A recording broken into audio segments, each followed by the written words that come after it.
Gado Agro, com Kellen Severo. Oferecimento Ihara. Agricultura é a nossa vida. Olá, sejam muito bem-vindos ao Hora H do Agro, um painel onde discutimos e analisamos os temas que mais importam para o agronegócio brasileiro. Hoje, o nosso tema é o conflito entre Rússia e Ucrânia. A tensão entre os dois países se tornou um combate armado após o presidente Vladimir Putin ordenar que tropas russas invadissem o território ucraniano. O cenário no leste europeu impactou os mercados ao redor do mundo. Os preços do petróleo e das commodities agrícolas dispararam, principalmente do trigo e do milho. Juntos, Rússia e Ucrânia respondem por 17% das exportações mundiais de milho e 28% dos embarques de trigo. Outro setor com pressão é o de fertilizantes, devido à importância da posição dos dois países na cadeia de fornecimento global. Na edição do Hora H do Agro de hoje, nós vamos analisar também efeitos previstos para o mercado de carnes e cafés do Brasil, já que os produtos estão na cesta de principais itens do agro brasileiro enviados aos dois países. E vamos além, os efeitos na cadeia de açúcar e etanol, economia, também estarão em debate. Para a primeira rodada de análises, nós vamos receber os nossos convidados. Quero saudá-los. Marcos Ianchi, coordenador do Centro, ou melhor, do INSPER Agro Global. Seja muito bem-vindo, Ianchi. Muito obrigado pelo convite. É um prazer estar aqui com você nesse momento difícil que estamos vivendo aí com essa nova guerra inesperada. Muito obrigada pela presença e logo a gente vai conhecer as análises dos nossos convidados. Recebemos também Leones Severo, diretor do Simconsult. Seja muito bem-vindo, Leones. Muito obrigado, é um prazer participar com vocês. Meus cumprimentos aos meus colegas Bruno e Marcos. Muito obrigada, Leones. Saudações também a Bruno Luque, diretor técnico da Confederação da Agricultura e Pecuária do Brasil. Seja muito bem-vindo, Luque. Olá, Kellen, muito obrigado pelo convite. Cumprimento também o Marcos e o Leones. Obrigada, e a gente vai direto ao ponto. Quero saber de você, Ianchi, o que você espera de desdobramento nos próximos dias no confronto que ocorre no leste europeu e efeitos para o agronegócio. Você acredita que a tensão vai diminuir, vai aumentar? O que você gostaria de dividir conosco para começo de conversa? Eu acho que a tensão foi muito além daquilo que a gente estava aguardando, né? Porque, na verdade, é uma invasão de fato, né? É uma situação muito difícil porque há problemas entre Rússia e Ucrânia há muito tempo, né? A gente tem que lembrar que em 1931, 32, a política lá do Stalin levou ao confisco dos grãos da Ucrânia e 7 milhões de ucranianos morreram de fome naquela época em função do confisco lá dos grãos. A Ucrânia é um dos países com o melhor solo do mundo, um solo extremamente rico, plano. O Hitler tentou invadir a Ucrânia exatamente por isso, né? Invadiu a Ucrânia e agora a gente vê a situação se repetindo. Então eu acho que isso vai ter impacto sim lá nos mercados de energia, nos mercados agrícolas, principalmente nesses produtos que você falou, Kellen, que é principalmente na parte lá de cereais, trigo, milho, centeio, cevada e outros, né? Trigo é o mais impactado, porque esses países chegam a quase 30% do mercado, e quando a gente olha as importações de trigo do Oriente Médio, que é uma região muito frágil, que depende lá de importações, Rússia e Ucrânia chegam a representar 50% do que aquela região compra. Então vai ter impacto, né? Agora, o que eu acho que a gente tem que ficar mais preocupado é se isso é uma questão local, regional, ou se isso pode virar uma questão mais ampla, se houver um confronto com a OTAN, com os Estados Unidos, lá de um lado e do outro lado um apoio da China à Rússia, né? Mas eu acho que nesse momento que a gente pode ver é uma grande instabilidade de preços acontecendo, com muita especulação. E, obviamente, isso pode ser mais curto ou mais longo, dependendo do tempo que esse conflito vai durar. Muito bem. Agora, para a gente avançar um pouquinho mais e logo na sequência nós poderemos ouvir o Leones e o Bruno Lucchi, você trouxe aqui a sua perspectiva, né, de tentar entender nos próximos dias se é uma questão local, regional ou se pode virar algo maior. Tem algumas pistas para a gente já entender o seu raciocínio, qual é o seu olhar, a sua expectativa para os próximos dias? Porque a depender se esse confronto escalar, os efeitos potenciais no agro tendem a ser maiores ou vice-versa, né? Qual é a sua visão? Nesse momento, você está enxergando o quê? Chance de escalar ou diminuir a tensão? Yankee. Bom, eu acho que nesse momento a gente deve pensar que vai ser um conflito local, cujo maior impacto são as exportações da Ucrânia. No nosso caso, o produto mais afetado é o milho, né? Vai ser afetado positivamente para o Brasil na medida em que a Ucrânia é o quarto maior exportador depois de Brasil, depois lá dos Estados Unidos, Brasil e Argentina, né? Então, eu acho que realmente é isso que vai acontecer. Agora, esses embargos que estão sendo anunciados e as sanções podem ter impacto bem maior, porque daí já atinge a Rússia, a Ucrânia, né? E pode realmente dar uma escalada, né? E aí a coisa fica muito mais complicada, né? Agora, eu acho que a possibilidade de que isso se estenda para a China e para outros países depende muito de como as coisas vão ser tratadas pelos demais países em relação à Ucrânia, né? Eu acho que o meu maior medo nesse processo, Kellen, é que ele leve a um processo de comércio administrado muito mais intenso do que nós já vimos, né?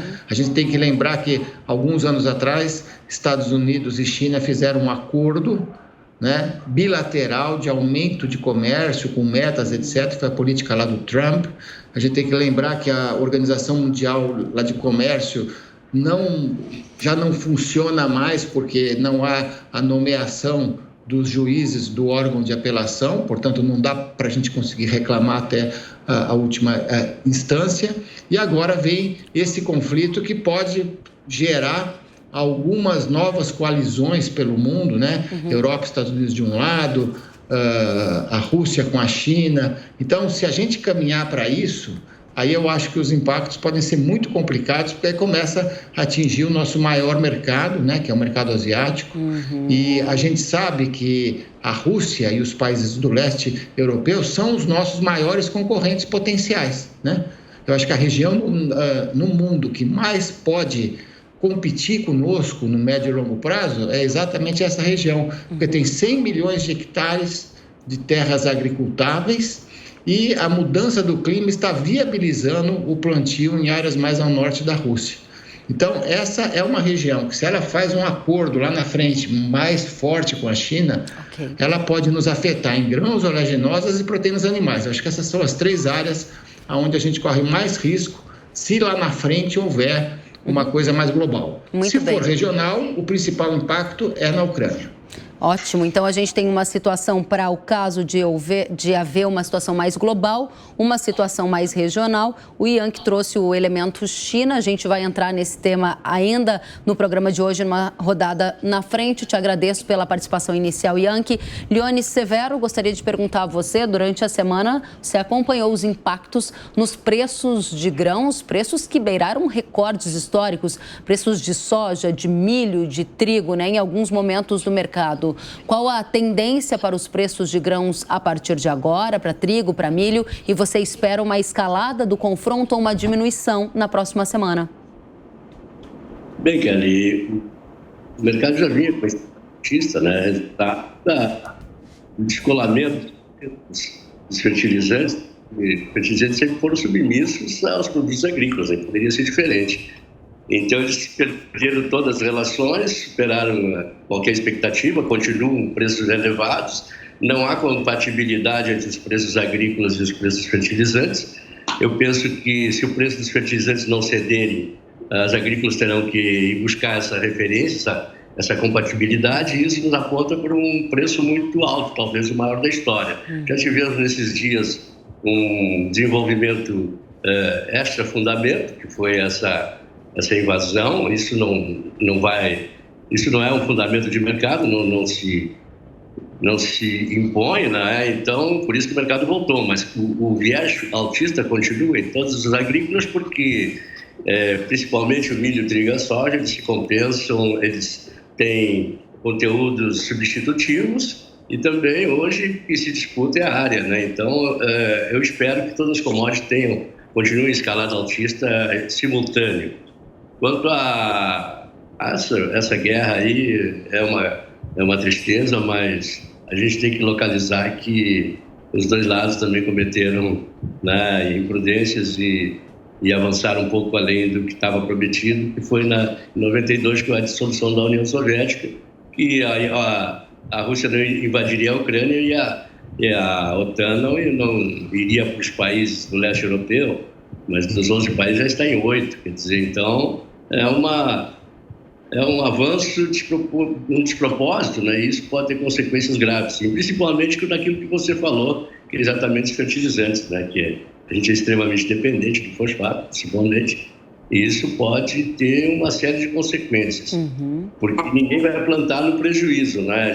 Eu tenho recomendado aos meus clientes, olha, vocês têm que esperar uma relação de troca que seja compatível, porque no momento atual só a ponta da tabela que pode oferecer esse negócio de troca, mas não é legítimo, né? Não é legítimo porque nós temos que fazer essa relação com referência à safra do ano que vem, posição de março mais precisamente.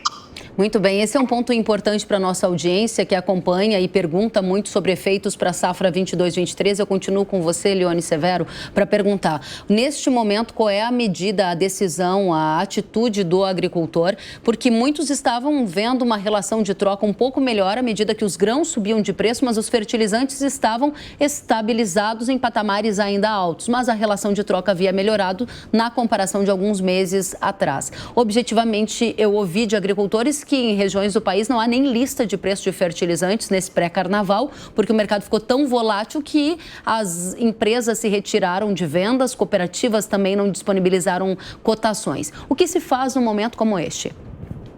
Se espera, porque, na verdade, muita gente até pagou adiantado fertilizante e não recebeu, né? Nós temos um problema grave, que o glifosato, não somos só nós, os americanos ainda têm dificuldades ainda maior, né? Porque nos Estados Unidos o dicamba está aprovado, mas aqui no Brasil não está, e qualquer agricultor não aceita porque ele é um exterminador dos vizinhos. Então até se diz que é um produto que oferece guerra de vizinhos, né? Então nós temos essa dificuldade. Naturalmente que as empresas querem introduzir esse produto porque o glifosato vai vencer a patente do ano que vem, e isso cria um problema muito sério para nós. Agora, também lá na Bielorrússia foi decretado força maior, faz parte, né, porque é guerra. Então, nós estamos realmente numa situação muito difícil. O que eu tenho recomendado é esperar, porque é impositivo. Ou os preços dos fertilizantes cedem ou os produtos agrícolas continuam em escalada altista. Muito bem, muito obrigada, Leones, pelas primeiras informações da nossa rodada. Agora me dirijo a você, Bruno Luque, que é a pessoa que representa aqui pequenos agricultores, médios agricultores, grandes agricultores, e eu sei que o impacto do cenário de guerra para cada uma dessas categorias acaba batendo de uma forma diferente. Hoje, qual é o principal impacto e qual é a principal forma que você analisa isso para a nossa audiência? Os fertilizantes, como bem destacado pelo Marcos e pelo Leone, é o principal produto nesse momento, né, que nos causa preocupação, visto que a Rússia é um dos principais exportadores desse produto para o mundo inteiro, inclusive para o Brasil, onde nossas importações representam 20% de origem da Rússia. Ela é o segundo maior na exportação de nitrogenados, terceiro de fósforo e potássio. E nesse momento, onde o custo do fertilizante já vinha alto no ano passado, em função dos problemas da cadeia de abastecimento, das cadeias logísticas, é um fator que preocupa ainda mais. Muitos produtores, né, que geralmente fazem as compras no primeiro trimestre, já estavam deixando para fazer um pouco mais para frente, a partir do segundo trimestre do ano, com a expectativa de algum desses produtos reduzirem, caírem de preço, como sinalizava a questão dos nitrogenados.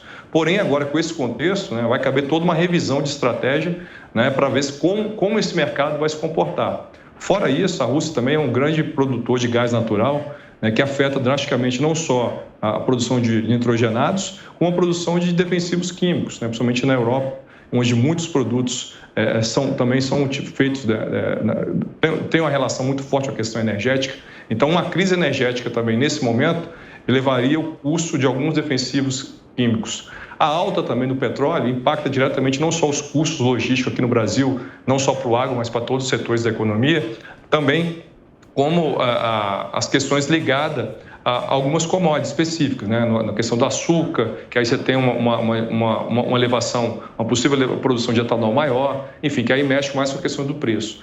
Mas, no âmbito geral, né, essa guerra traz um aumento de custo generalizado para o setor, que aí eu não coloquei nem as cadeias animais, né, que em função da alta dos grãos também vão ter um aumento significativo no seu custo de produção. E a maior preocupação, além dessa alta de custo, é principalmente com o abastecimento de fertilizante. Era algo que a gente já vinha debatendo desde o ano passado, né, que poderia ter algum problema para a safra 22-23, e agora com essa guerra o cenário fica ainda mais nebuloso, né? Muito bem, são vários os pontos que você coloca aqui, desde que justificam a sua preocupação com o aumento de produção. Agora, um aspecto que eu gostaria de explorar com você é o seguinte: o fertilizante, se ele sobe, o Leones há pouco nos disse, as commodities vão ter que ficar mais altas, as commodities agrícolas exportáveis. O problema é, por exemplo, o agricultor familiar que trabalha com HF, mas também utiliza adubos. Esses vão ficar numa situação muito sensível. Você está vendo algum cenário de prejuízo para cadeias específicas no agro decorrentes desse cenário de guerra? Bem, vai ser algo semelhante ao que nós tivemos no ano passado. As cadeias que trabalham com exportação, que conseguem equilibrar parte da sua receita com as cotações internacionais, elas, vamos dizer assim, que elas sentem com menor intensidade essa alta de custo. Não quer dizer que não vão ter redução de margens. Agora, é muito diferente numa cadeia, como você bem disse, de hortaliças, de fruticultura, numa pecuária de leite, por exemplo, que o mercado principal é o mercado brasileiro, que nesse momento você não tem uma economia crescendo como nós gostaríamos, vindo de uma inflação de 10% do ano passado, que não foi só em relação aos alimentos, mas principalmente o aumento de energia, de combustível, de gás, enfim. Então, a população já teve uma redução do poder de compra.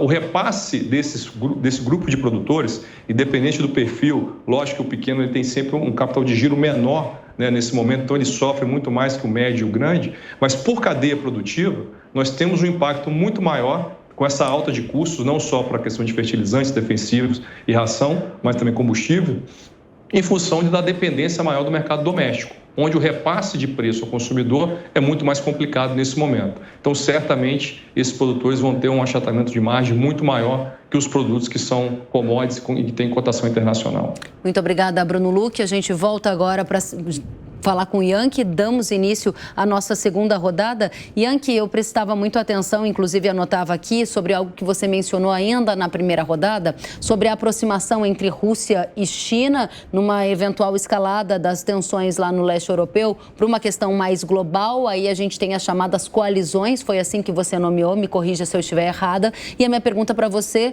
ela está dividida em duas partes. Primeiro, se você acredita que essa aproximação entre Rússia e China vai ficar ainda maior e que tipo de efeitos de curto prazo ela pode gerar, os de médio prazo e longo você já nos trouxe. E segundo aspecto da minha questão, há uma expectativa por parte de alguns analistas políticos de que depois da Rússia ter invadido a Ucrânia, a China poderia invadir Taiwan. Como você avalia? Bom, eu vejo, Kellen, que realmente pode haver uma grande aproximação, porque já faz algum tempo, né, conforme eu disse, que o mundo está super polarizado, Estados Unidos e China em plena confrontação, certo?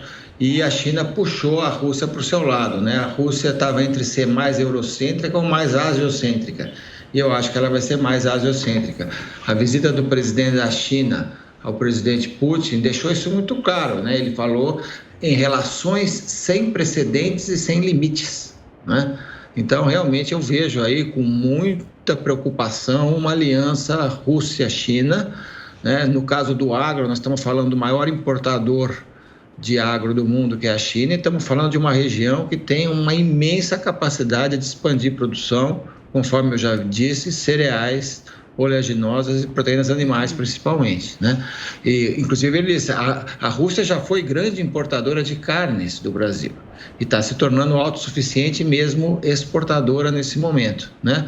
Então, eu acho que essa aproximação deles, num cenário do mundo dividido em coalizões, pode ser preocupante para a gente no longo prazo, sabe? Acho que esse é um ponto super importante. Agora, eu acho que a realidade da Ucrânia é muito diferente da de Taiwan, certo? Taiwan é para onde foram os chineses que fugiram do regime lá do Mao, né?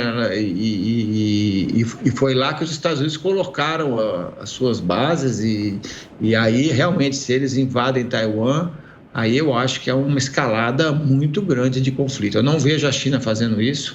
Ela já tem controle sobre Hong Kong, mas ela tem problemas com todo o seu entorno. Ela tem problemas com o Japão, tem problemas com Taiwan, tem problemas no Mar do Sul da China, tem problemas com a Índia. Eu não vejo a China caminhando para um controle da sua região como a Rússia quer fazer. A Rússia se sente ameaçada pelo crescimento da OTAN, que tinha 8 membros e hoje tem 30 membros, certo? E acho que houve um erro histórico em não considerar a Ucrânia como um país neutro, como acontece com a Finlândia, né? O fato da Ucrânia querer ser Europa e permitir a entrada da OTAN foi o que levou o Putin a tomar conta dessa área, né? Agora, é muito diferente da realidade de Taiwan, que é uma realidade de fortíssimo apoio americano, né? E eu não vejo realmente uma invasão chinesa naquele país nesse momento, pelo menos. Agora, num processo lá de escalada é outra coisa, né? Quer dizer, aí tudo pode acontecer, não só Taiwan, mas também outros países do leste europeu. Neste momento não é o seu cenário base, como você trouxe para a gente, né? Pelo menos nesse instante. Rapidamente, se você puder, efeitos de curto prazo da aproximação Rússia e China tem algum? Olha, não, eu acho que não, sabe? Eu acho que, na verdade, o único impacto que pode acontecer para nós, que é positivo, é o crescimento do Brasil nas exportações de milho, se tivermos milho suficiente, né? Porque hoje, por exemplo, a China não importa milho do Brasil. E ela vai precisar importar cada vez mais. E ela já vinha comprando da Ucrânia, certo? Então, talvez a gente ganhe alguns mercados nessa área, mas é o que o Bruno disse. Quer dizer, a gente está com problemas climáticos e estamos também com problemas de alta de custos. Muito bem, obrigada, Yankee. Agora a gente vai para uma pergunta da audiência. Vamos ver? A pergunta vem... Vamos ver, da Camila Rezende, diz assim: a soja tem fôlego para chegar a $20 por bushel? Leones, essa é para você, mas tem mais uma ainda e a gente vai colocar ela na tela, olha só. A segunda pergunta, que também eu dirijo para você, para aproveitar o mesmo comentário, vem da Quitânia e ela diz: como ficarão as vendas futuras dos grãos com tudo o que está acontecendo? 2 em 1 para você, Leones. Bem, com relação a $20 por bushel, é bem provável que aconteça, porque dentro desse cenário que se apresenta, pela escassez, nós temos estoques praticamente inexistentes, nós temos essas perdas da América do Sul, da soja, das lavouras da América do Sul, que, se confirmadas, será a maior perda em números absolutos da história da soja em todos os tempos. E isso, naturalmente, como dizia Adam Smith, né, que quanto menor é a oferta, maior é o preço. E isso tem se comprovado através dos tempos. Isso é uma situação, nós já chegamos agora, hoje, por exemplo, o prêmio Chicago caiu, mas o prêmio subiu, nós estamos com 160 de prêmio no Brasil, que é completamente diferente dos anos anteriores, em que o preço disparou em Chicago e o prêmio era negativo. 2012 foi um exemplo, a soja chegou a 17,94 para o bushel e o prêmio era 250 negativo.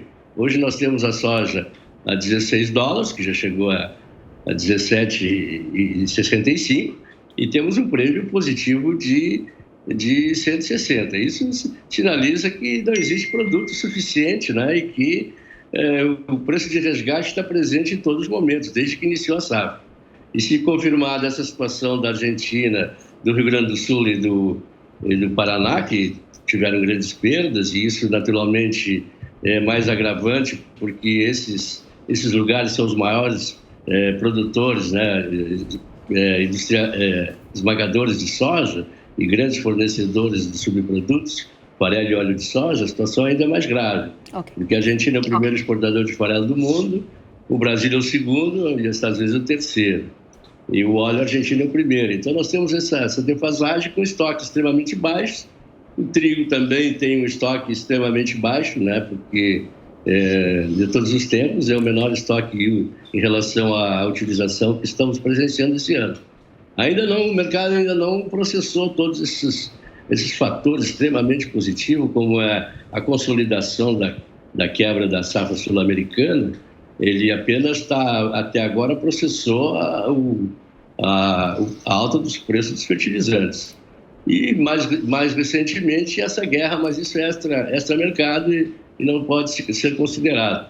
Mas tem boa chance sim, de ser o maior preço da história. Isso significa que pode ser realmente os $20. Agora, isso tem que acontecer no primeiro semestre. Se não acontecer no primeiro semestre, vai ser muito difícil. A não ser que os Estados Unidos tenham um problema também de clima que já está aparecendo também, né, nas planícies do sul. E é muito grave o problema do clima ao redor do mundo. Tem uma expectativa muito grande de mais acontecimentos, né, com relação a isso, né? Obrigada, Leônidas. A outra pergunta que você fez foi a... Era sobre o mercado futuro, mas de uma certa forma você já trouxe a resposta. Era uma pergunta sobre como vão ficar os mercados. Você trouxe todas as respostas já nessa primeira parte. Eu te agradeço por isso. Também. Vamos em frente então, porque tem mais perguntas da audiência. Olha só, agora é para você, Bruno Luque. Pergunta da audiência e também 2 em 1 para você, Luque. A pergunta é da Miriam Zodi e ela diz: como será o abastecimento de insumos agrícolas no Brasil? Ou seja, muita preocupação em relação ao risco, né, de faltar. E a próxima pergunta vem do Diego Friso. Vamos colocar na tela? A pergunta dele diz: se a guerra perdurar muito tempo, pode faltar adubo para os agricultores brasileiros? As duas estão na mesma direção. Conta pra gente, a CNA tem uma grande preocupação de que vai faltar adubo? Bem, como eu relatei no início, a gente já tinha uma preocupação com esse ano, porque a série de problemas do Covid trouxe uma certa incerteza para o mercado de fertilizantes. Porém, ainda é muito cedo para a gente traçar um cenário de possível falta, principalmente de adubo, ainda para esse ano, né, para a safra ainda 22-23. A gente tem que esperar um pouco mais, até mesmo para saber como vão nos comportar essas sanções, né? Os Estados Unidos e outros países já colocaram sanções contra a Rússia, mas nenhuma ligada à questão energética, né? Isso, de certa forma, como eu falei, para a Europa, que depende muito do gás natural, e esse gás natural também é utilizado para a produção de nitrogenado, então isso, de certa forma, é um alívio, né? Porém, pode haver também uma sanção russa contra esses países na questão de fornecimento de fertilizantes, visto que também ela é uma grande exportadora de fertilizantes para esses países. É capaz de a gente ter uma visão melhor, né, se essa guerra se perdurar por mais tempo, como vai se comportar, principalmente nas safras aí do hemisfério norte. Principalmente Estados Unidos e Europa, que começa a partir de abril, maio, a gente vai ter uma noção maior dos problemas que possivelmente eles possam ter e algo semelhante que a gente terá no Brasil, né? Então, acho que é um termômetro bom para a gente calibrar essa possível falta de insumo no Brasil. Pelo que a gente tem observado, principalmente do trabalho do Ministério da Agricultura, a ministra tem se empenhado em buscar vários mercados, antes da guerra mesmo, de diversificar ao máximo as origens, né, do fertilizante no Brasil, as importações de fertilizante. Então, acho que esse trabalho tem de se intensificar nesse momento, né, e acho que muita coisa já foi costurada, que, de certa forma, é um ponto positivo, né, para a gente evitar esse possível desabastecimento. Muito bem, ou seja, o risco continua e você trouxe uma informação sobre a gente ver o que vai acontecer lá para os norte-americanos e depois poder se preparar com um pouquinho mais de tempo, né? E também comentou a questão das visitas e das missões do governo brasileiro no exterior. É justamente sobre isso que eu vou falar, eu volto com vocês já, porque a gente tem uma nota aqui para passar para a nossa audiência que diz o seguinte: se houver algum problema com a oferta de fertilizantes por conta do conflito no leste europeu, o Brasil tem alternativas para o fornecimento. Esta afirmação é da ministra da Agricultura, Tereza Cristina. Segundo ela, o Ministério trabalha dia e noite no acompanhamento das cadeias a fim de evitar desabastecimento no país. Vou voltar com os nossos painelistas para a gente dar um passo adiante e também entregar para a nossa audiência aquele pacotinho de informações essenciais para encerrar o primeiro bloco do programa. Yankee, o que não pode faltar na análise do agronegócio neste momento para tomadas de decisões que sejam mais assertivas diante de um cenário que é praticamente pós-pandêmico e agora com uma guerra, né? Diga pra gente o que a gente tem que anotar aqui e prestar muita atenção para a gente já dirigir as considerações finais. Bom, eu acho que a gente tem que entender que nós estamos já há algum tempo vivendo tempos instáveis e turbulentos, como nós nunca tínhamos visto antes, Kelly. Quer dizer, o que houve lá na pandemia foi realmente surpreendente. Veja que a gente fez nesse último ano 120 bilhões de dólares, crescendo 20% sobre o ano passado nas exportações, porque a demanda continuou firme, o câmbio ajudou, os preços subiram, certo? Mas é aquilo que já foi dito aqui, quer dizer, também aumentaram muitos custos lá de produção, problemas de abastecimento, a coisa já vinha muito confusa e muito instável.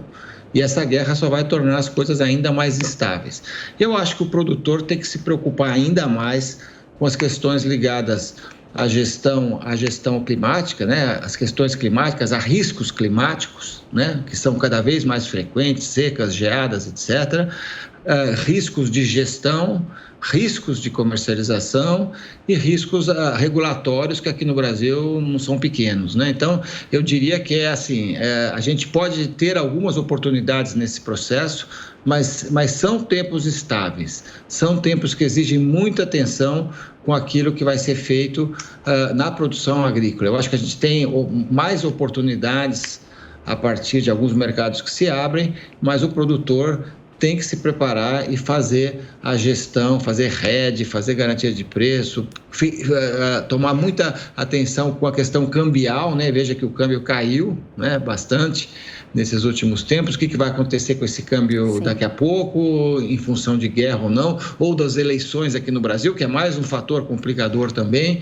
Então, eu diria isso, tempos instáveis, grandes instabilidades e gestão de riscos. Muito obrigada, Yankee. Leone Severo, qual é a sua mensagem para a nossa audiência? Eu vou pegar um gancho na fala do Yankee, que disse: atenção ao câmbio. A gente viu o dólar nesta última semana ficar abaixo de R$5 em alguns momentos, nas mínimas desde julho. Depois, com a guerra, voltou a subir, mas ainda assim está ao redor de 5,15. As previsões do Focus apontam para 5,50. Objetivamente, um dólar mais fraco nesse momento é visto por você como uma possibilidade de impedir preços mais altos de grãos aqui no Brasil? Junto com a sua consideração final, por favor. Desculpe, eu não acredito que o dólar vai cair muito, tá? Quer dizer, pelo aumento da taxa de juros americana, pela situação da inflação americana mais alta em 35 anos, eu não acredito que isso vá acontecer, mas é muito difícil saber sobre essa relação dólar-real, né? Eu vejo os chineses valorizando o yuan, eu tenho uma percepção que a moeda mais próxima do dólar dos emergentes é o real, né? O yuan é 6,33, eu não vejo por que deveria valer mais, né? Seria mais valorizado, sendo que a China é 10 vezes a economia brasileira, tem 10 vezes as reservas brasileiras, né? Isso é apenas uma relação empírica, mas faz algum sentido quando a gente percebe essa relação com os demais países emergentes.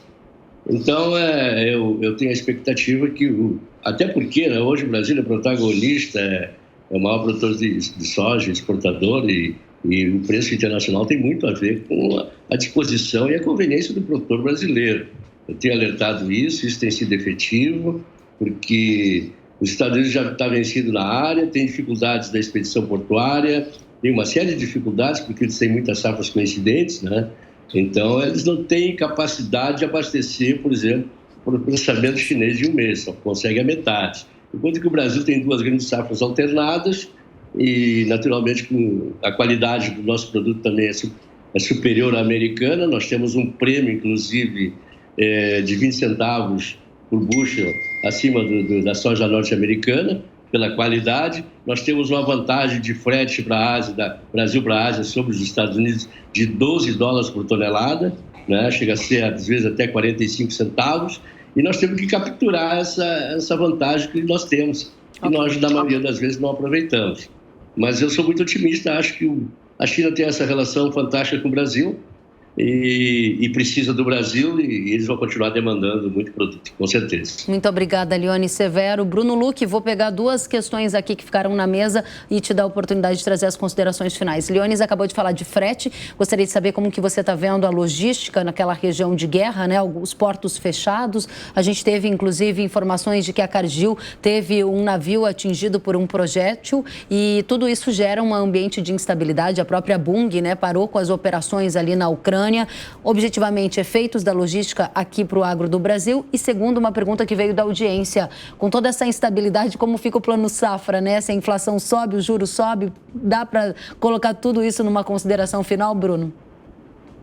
Bem, acho que vou tentar ser bem objetivo. Na questão logística, a gente já teve uma amostra, né, de problemas de portos no ano passado, né, em função da questão do Covid. Alguns portos tiveram suspensão do trabalho, faltou container, então as logísticas dos navios foram alteradas. Então, tudo isso pode impactar no encarecimento de frete, né, semelhante ao que nós tivemos no ano passado. Então, o cenário do ano passado ele pode se repetir ainda esse ano de uma maneira mais grave.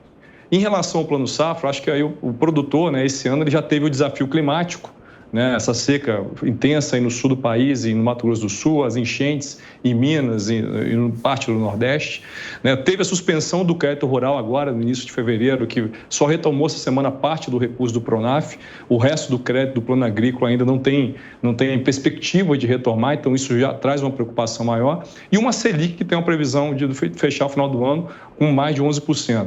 Então, agora, se não bastasse tudo isso, vem a guerra para aumentar ainda mais o custo dos insumos. Então, é um cenário muito desafiador, que aí eu acho que corrobora com o que o Jank falou, que realmente, nesse momento de várias variáveis de crise, que pode afetar negativamente o negócio, mais do que nunca a gestão de risco tem que ser redobrada, né? O produtor tem que estar atento a esse produtor que não comprou os insumos ainda, né, para fazer as melhores relações de troca. E, além do mais, o outro agravante é muito mais do que ter relações de troca favorável, é ter fornecedores confiáveis. A gente viu ano passado muitos contratos foram desfeitos, produtores que pagaram e depois tiveram que pagar mais, né? Tiveram o produto chegando com um tempo atrasado na propriedade.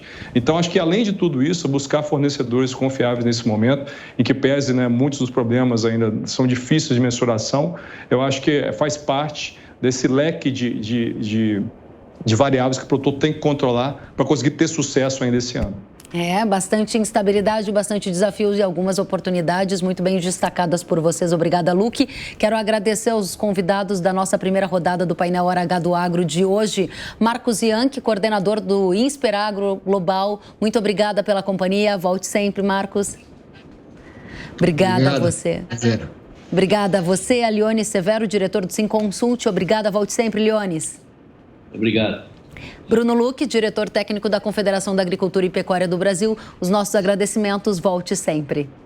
Obrigado, Kelly. Foi um prazer falar com você. Muito obrigada. Até a próxima. E você fique aí. Nós vamos para um rápido intervalo e voltamos com análises para o mercado de fertilizantes, de defensivos, de carnes, de café e açúcar. Mas antes do intervalo, eu tenho um recadinho para você.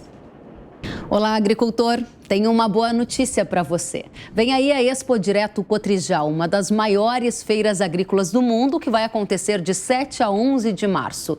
E sabe quem já é presença confirmada lá? A Ihara, com o portfólio para soja e milho. A Ihara vai levar um pouco da cultura japonesa para a Expo Direto. E você poderá visitar um castelo samurai totalmente tecnológico e conhecer também soluções inovadoras que vão te surpreender. Eu, Kellen Severo, estarei lá com vocês no dia 9 de março, trazendo uma programação especial repleta de informação para sua rotina no campo. Então, anote na agenda e aproveite a Expo Direto de 7 a 11 de março, na cidade de Não Me Toque, Rio Grande do Sul. Ou garanta a participação através dos canais digitais da Ihara nas redes sociais e no YouTube. Para conferir o portfólio da Ihara, basta apontar o celular para o QR Code aqui na tela. Na hora H da proteção do cultivo, é Ihara. Pode confiar. A gente abre o bloco com análise da guerra na Ucrânia no mercado de café. A Rússia é destino de cerca de 3% do café brasileiro e o mercado pode ser impactado pelos desdobramentos do conflito. A análise é do consultor de café da Archer Consulting, Marcelo Moreira. Caso a guerra continue e sanções econômicas voltem a atacar a Rússia, provavelmente a China vai continuar abastecendo o mercado russo através dos seus importadores e não vai deixar a Rússia na mão, pelo que eles estão demonstrando até agora. Então eu acredito que essa disruptura de demanda não vai acontecer. E agora nós vamos ter que aguardar o que vai acontecer durante o carnaval. Nós vamos ficar fora do mercado até a próxima quarta-feira e até lá muita coisa pode acontecer ainda entre a Rússia, a Ucrânia e a OTAN e os países, né, dos Estados Unidos e Europa. Então vamos aguardar, ter muita cautela, mas eu acredito que ainda no médio prazo nós vamos ver esses preços melhores novamente. Muito obrigada. Além do café, é hora de sabermos quais efeitos esperar para o mercado de fertilizantes defensivos, carnes e leite. Para esta rodada de análises, recebemos Jefferson Souza, analista de fertilizantes da Agriinvest Commodities. Seja muito bem-vindo, Jefferson. Olá, Kelly. Muito obrigado. Maurício Nogueira, diretor da Atenagro. Seja bem-vindo, Maurício. Obrigado, Kelly. André Dias, sócio-diretor da consultoria Spark. Seja muito bem-vindo. Boa noite, Kelly. É um prazer estar com vocês novamente, os colegas. Muito obrigada pela companhia. E a primeira pergunta vem da audiência. Vamos ver. É para você, Jefferson. Olha só. A pergunta é do Marcos Diogo: qual a tendência de preço da ureia e KCl diante da situação entre Rússia e Ucrânia? Conta pra gente, Jefferson, qual é a resposta? Então, Kelly, nós estávamos com uma queda muito forte para a ureia desde o início de 2022. Entretanto, nessa semana o mercado mudou completamente. Com a invasão da Rússia na Ucrânia, os preços dos nitrogenados explodiram, sobretudo da ureia. No Brasil, nós vimos quase $200 de aumento na quinta-feira, e na sexta-feira as coisas mudaram. Por quê? O gás natural caiu forte na Europa, os preços do nitrogenado também caíram forte aqui nas cotações brasileiras, pensando na Bolsa de Chicago. No mercado físico é outra coisa. As empresas estão sem listas pelo momento. Nós vamos ver provavelmente a volta depois do feriado de carnaval. E um outro ponto importante: essa queda no mercado futuro de ureia é um reflexo do gás natural, que também caiu forte, como eu comentei com vocês, lá na Europa. E por que o gás natural cai forte? Primeiramente, nós temos uma sanção mais branda por parte dos Estados Unidos, e as empresas de gás natural lá na Europa, elas fizeram grandes compras de gás natural russo, visando o quê? Um abastecimento, caso as sanções impactassem diretamente o mercado de gás natural. Por isso, na sexta-feira, as cotações retraíram quase 30% do gás. A tendência para esses dois fertilizantes é qual, só para a gente fechar?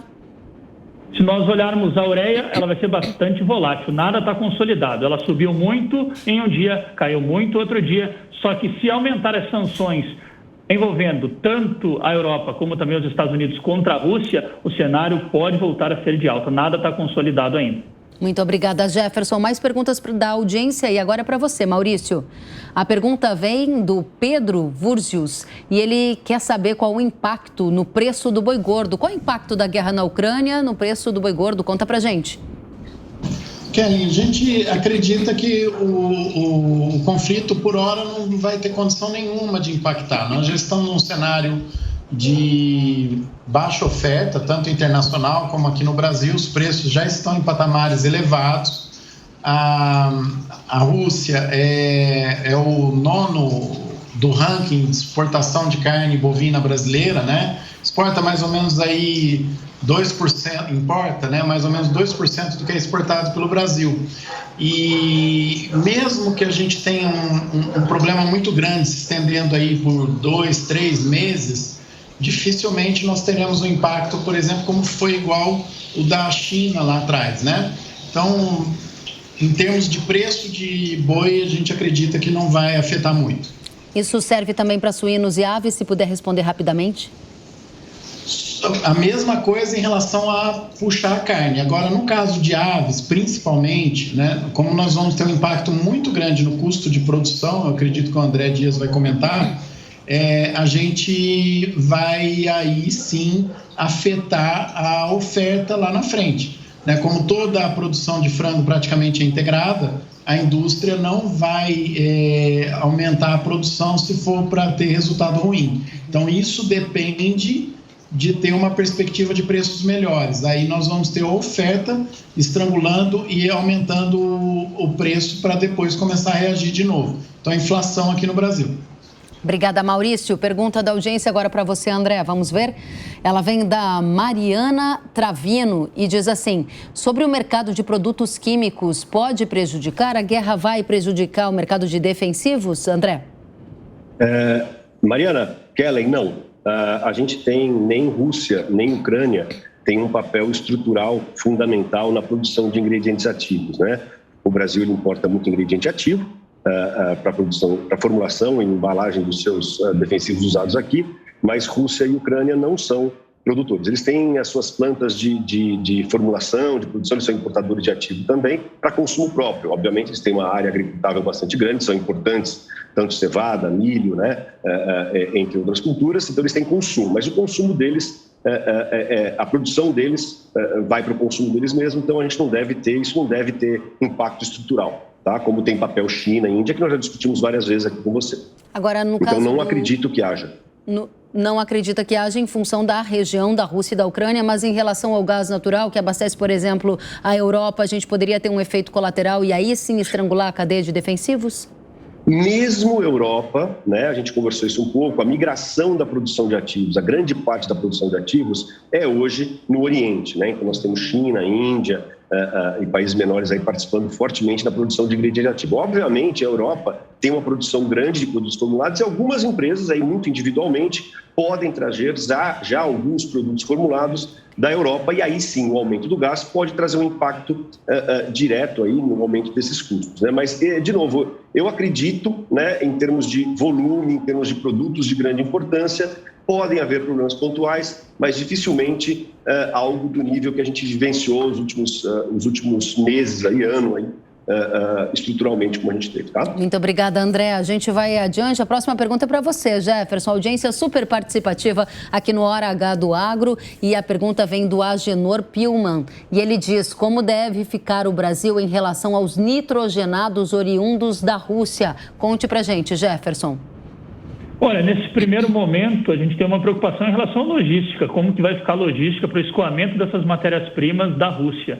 É importante dizer que, no caso dos nitrogenados, nós temos diversos outros países que participam aqui no fornecimento. Nós discutimos recentemente sobre o Irã, nós temos também o Catar, países do norte da África. Eu ficaria mais preocupado com a situação do cloreto de potássio do que com os nitrogenados. Eu acredito que as oscilações serão fortes no mercado e é normal que aconteça. Agora, quando eu olho para cloreto de potássio e fósforo, a situação, na minha opinião, ela é mais complexa do que a ureia, o sulfato de amônio, por exemplo. No bloco anterior, a gente trouxe uma nota do governo em que a ministra da Agricultura disse que há outros fornecedores e que o governo está fazendo tentativas de alianças, né, para garantir o abastecimento aqui no Brasil. Você acha que há fornecedores suficientes para substituir o que a Rússia nos fornece, caso a Rússia seja alvo de sanções e a gente não consiga se abastecer por lá? Olha, no caso da ureia até tem alternativas. Nós comentamos aqui no caso do Irã, ela esteve lá para conversar com as empresas do Irã, nós temos também os países do norte da África, mas quando eu falo de cloreto de potássio, eu me preocupo bem mais, porque nós temos a Bielorrússia e nós temos a Rússia agora com problemas. Eu estou falando de quase 50% do cloreto de potássio brasileiro. E nós temos quanto tempo para a safra de soja? 6 meses? Quem sabe algumas regiões um pouco mais. Significa que o estreitamento da nossa janela de compras pode prejudicar o fornecimento da matéria-prima. Não estou dizendo que vai acontecer, mas com essa questão da Rússia, isso deve ficar no radar de todos nós. Muito obrigada, Jefferson. Mais perguntas da audiência que gosta do Hora H do Agro e manda pergunta para os nossos convidados. A Camila Rezende quer saber qual o impacto para o mercado de lácteos. Diga para a gente, Maurício, essa guerra toda tem algum impacto para a cadeia leiteira do Brasil? Do Brasil diretamente não, mas também vai elevar o preço do mercado internacional, né? Lembra que a gente tem uma região envolvida ali que é bem responsável de produção de grãos, né, de alimentos, e o Brasil não é exportador de lácteos, ele é importador, né? E a tendência até é que a gente consiga cada vez mais atender a nossa demanda com a produção interna. Então, no mesmo raciocínio que o frango, Kelly, nós vamos ter um impacto no custo de produção que vai ser causado aí tanto pelo aumento de fertilizantes como pelo aumento do preço dos grãos, dólar e todas os outros itens que nós estamos esperando aumento nos custos. Se isso acontecer, a gente pode ter um aumento do preço dos alimentos aqui no Brasil. O aumento do alimento acaba freando o consumo. Isso aconteceria para derivados de leite e também para carnes?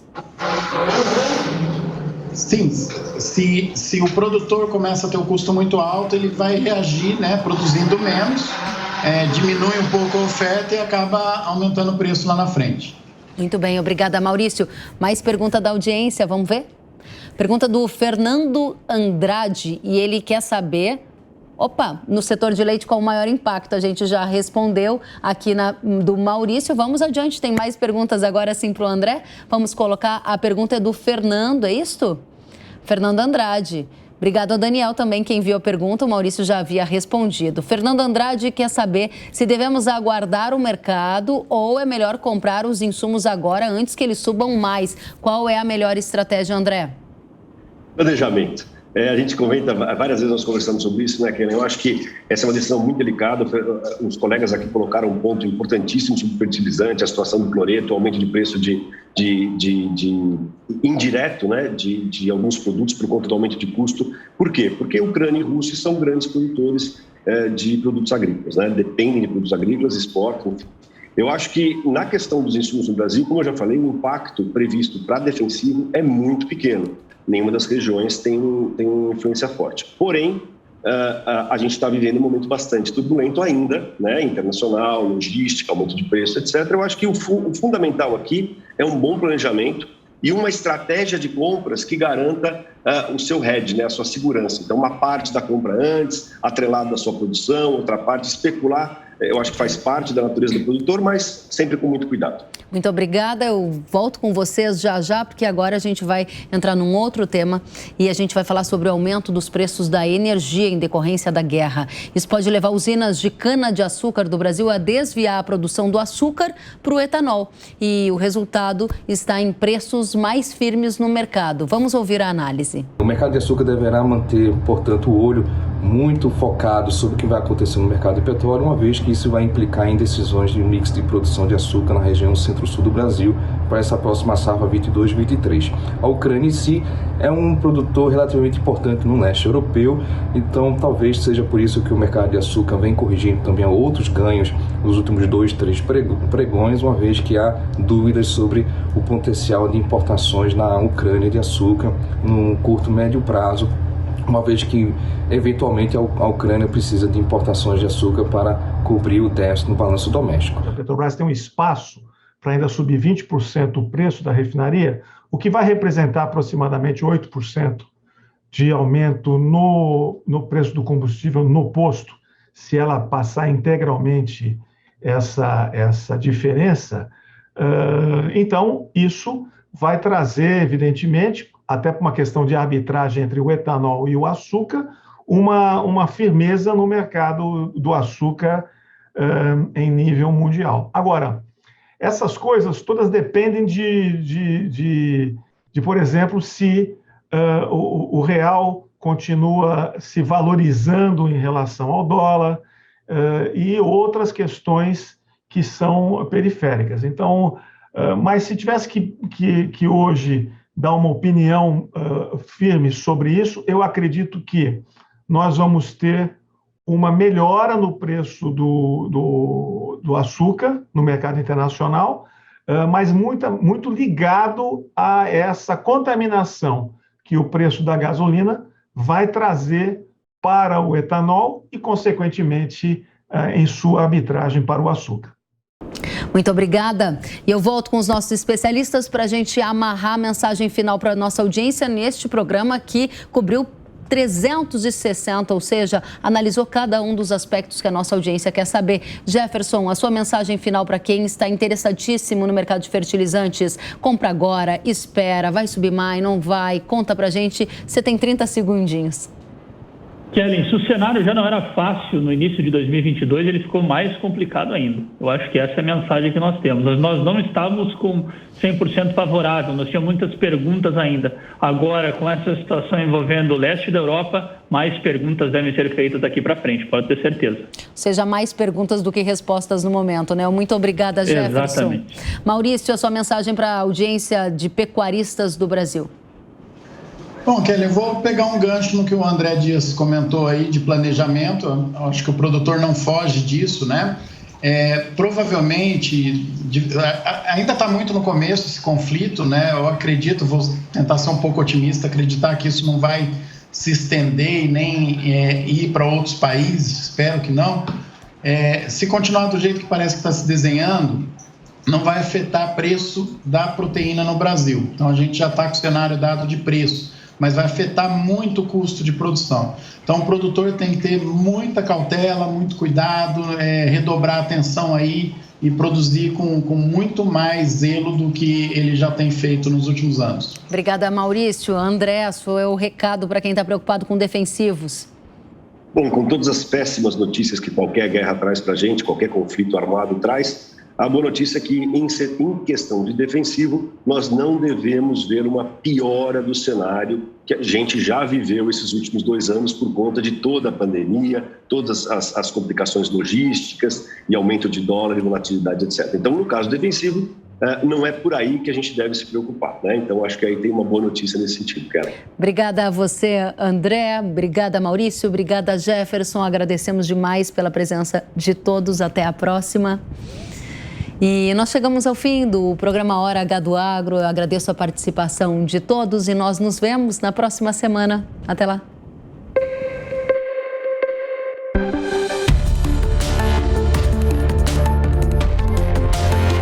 Hora H do Agro, com Kellen Severo.